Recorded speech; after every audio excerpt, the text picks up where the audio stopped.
अगर आप एक स्टूडेंट हो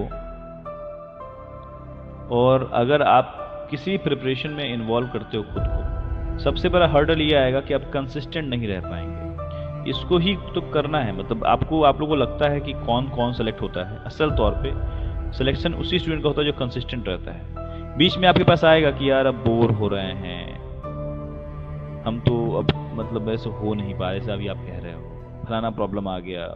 मैंने कई बार ये लाइन कहा है कि जैसे यूपीएससी को हम अपने देश में सबसे सर्वोच्च परीक्षा मानते हैं, हम यूपीएससी को सबसे अधिक अच्छा एग्जाम मानते हैं। क्यों? क्योंकि इसलिए सिर्फ नहीं कि वहां से एक अच्छा सा एग्जामिनेशन, मतलब एक अच्छा पोस्ट मिलता है, इसलिए सिर्फ आप ये कह दो कि मैं यूपीएससी के लिए प्रिपेयर कर रहा हूँ, आप बने नहीं हैं आईएएस, या फिर आप किसी भी और मिनिस्ट्री में भी नहीं गए अभी। आप सिर्फ क्या बोलते हैं, कोई स्टूडेंट अगर बोल दे ढंग से कि मैं यूपीएससी प्रिपरेशन करता हूँ, तो सामने वाला का ना एक अलग, सामने वाले की नज़र में एक अलग इमेज बन जाता है सामने उस बंदे का।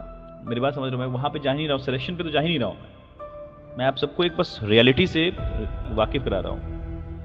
आप खुद भी सोचिएगा, कोई अगर सीरियसली कह दे कि मैं यूपीएससी प्रिपरेशन कर रहा हूँ, मस्ती मजाक नहीं, मतलब ऐसे ना अच्छे से बोल सकते हैं मैं उससे प्रिपेयर कर रहा हूँ, ऐसे वैसे ठीक है तो होता है, सबके साथ होता होगा ऐसा। रीजन क्या है? अभी तो वो कुछ नहीं किया, वो किसी को नहीं पता वो उसका सिलेक्शन होगा या नहीं होगा।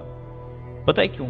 बिकॉज इस एग्ज़ाम की प्रिपरेशन करने के लिए हमें पता है कि काफ़ी मेहनत लगता है, और आपके नज़र में वो इंसान एक मेहनती इंसान समझ में आता है, लगता है कि हाँ ये बहुत मेहनत करता होगा, ये है ना, बहुत कंसिस्टेंट पढ़ाई करता होगा, बड़ा अच्छा स्टूडेंट होगा, एक अच्छा स्टूडेंट होगा।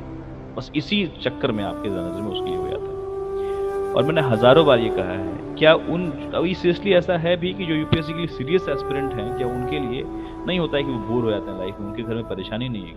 ऐसा नहीं है, लेकिन वो मैनेज करते हैं ना कुछ करके। They try to manage things, कुछ भी करके अपने काम को सबसे ज़्यादा अहमियत देते हैं, सबसे ज़्यादा। They try to be selfish at that particular time. वो सेल्फिश करने का मतलब वो सेल्फिश भी नहीं है, उस कुछ क्षण के लिए वो सेल्फिश बन रहे हैं।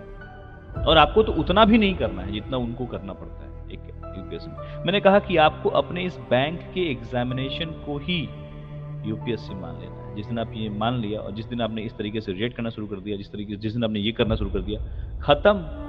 कोई रोक ही नहीं सकता आपको एग्जाम क्वालिफाई करने से। आप खुद ही अपने लक्ष्य को इतना छोटा मान रखे हो, खुद ही। मैं तो बैंक की तैयारी कर रहा हूँ, अरे मैं तो बैंक की तैयारी कर रहा हूँ, ये होना चाहिए बस। पीओ बनने वाला हूँ अगली बार, ऑफिसर बनने वाला हूँ, मतलब सीधा ये वाली बात। मैं तो बैंक की तैयारी कर रहा हूँ। मरे हुए इंसान, खुद ही तुम दबे खुशले टाइप बात करते हो। मैं सभी को बोल रहा हूँ ये बात, जो भी इंसान कुछ भी कर रहा है उसमें अपने आप को 100% माने। आप यहाँ पर इज्जत क्यों बढ़ता है? बिकॉज आपको लगता है कि वो इंसान मतलब बहुत डेडिकेटेड इंसान है, वो 100% देने वाला इंसान। हो सकता है कि उसका एग्जामिनेशन में वो नहीं हो पाए, वो आपसे भी अल्टीमेटली वो आपसे भी बहुत वास्तविक जीवन में जाने के बाद, आगे चल के 5 साल बाद वो आपसे पीछे रह जाए। लेकिन उस क्षण में जब आप 5 साल अभी वर्तमान में जब आप उससे बात कर रहे हैं, तो आपकी नजर में एक अच्छा सा इमेज आ गया। Getting my point? सो आपके लिए क्या है ना कि आपका यही एग्जाम सब कुछ है। आप सोचिए कि आपका यही एग्जाम क्वालिफाई होगा तो आपके घर वाले कितना खुश हो जाएंगे, आपका लाइफ कितना ट्रैक पे आ जाएगा, सब कुछ बहुत क्लियर है। एक बात ध्यान रखिए, कुछ भी अच्छा करने के लिए इतना कंफर्टेबल जोन में रह के तो नहीं होने वाला है।